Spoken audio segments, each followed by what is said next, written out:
Shares in Nvidia hitting a new record high today. They're north of $156. There are, of course, bullish predictions for the AI chip market. And our guest thinks that momentum for Nvidia will continue. We are joined from Texas by Glen Smith, Chief Investment Officer at GDS Wealth Management. I'm so tempted to ask you for barbecue tips, but let's get into the chip stocks. Nvidia, I think you wouldn't be a buyer of Nvidia with new money right now, but you'd be watching out closely for pullbacks. Absolutely. Nvidia is a stock in our portfolio, and it's one of our top stocks that we like, but it's very important at what valuations you enter it. A lot of people were concerned that Nvidia was going to come down a bit because of the restrictions in terms of selling chips in China. But the CEO, Jensen, was just talking yesterday about the demand. They can't even keep up besides from China. So we think it has a ton of room still to grow.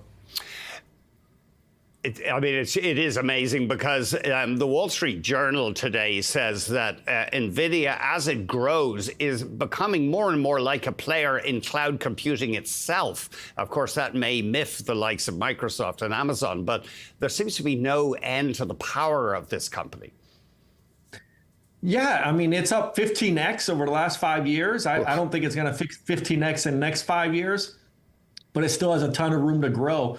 And it has a moat, right? It controls CUDA, the software that people develop on. So once you develop on CUDA and you use NVIDIA chips, it's extremely hard for a competitor to come in this space. And I think the story is going to change too. Right now, everybody's focused on AI. It's going to move to robotics. While NVIDIA doesn't build robots, it does build the chips, the brains behind those robots. And we think people have been talking about for years, and we think the future is now. Broadly speaking, you say stocks are not cheap, and for a decisive move upward from here, I mean, the S&P 500 near a record high, a catalyst is needed. Exactly. Overall, the market we think is very priced right, if not maybe a little bit frothy, a little bit expensive in general. So I'd be very leery to just getting into the market in general. But there's pockets of the market that are priced extremely attractive, certain sectors. So I think for here to continue to go to new highs, we need some type of catalyst, whether it be earnings in July to have some upside surprise. But we have to have a reason for the market to go higher from here. What about the Middle East? Does that factor much into your calculations? I know evidence shows the market generally shrugs off wars.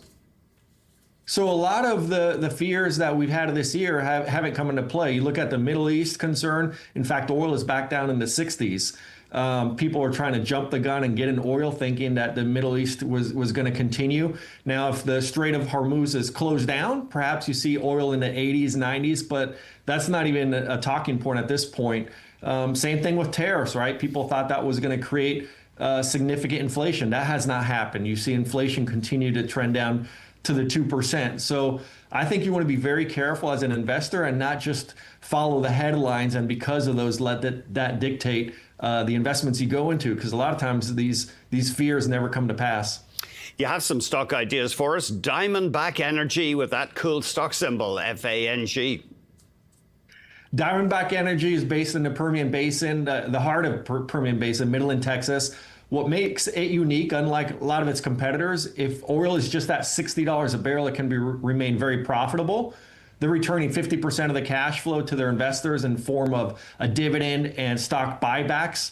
And they're acquiring their competitors to continue to grow market share. They bought recently Double Eagle, Endeavor Energy, and they're becoming a bigger and bigger player. And going back to your Middle East comment, right? This is a way to hedge that. If that's a concern, this is a stock that's doing amazing with very low oil. What do you think is going to happen if it gets up to 80, 90, 100? These earnings are just going to grow exponentially.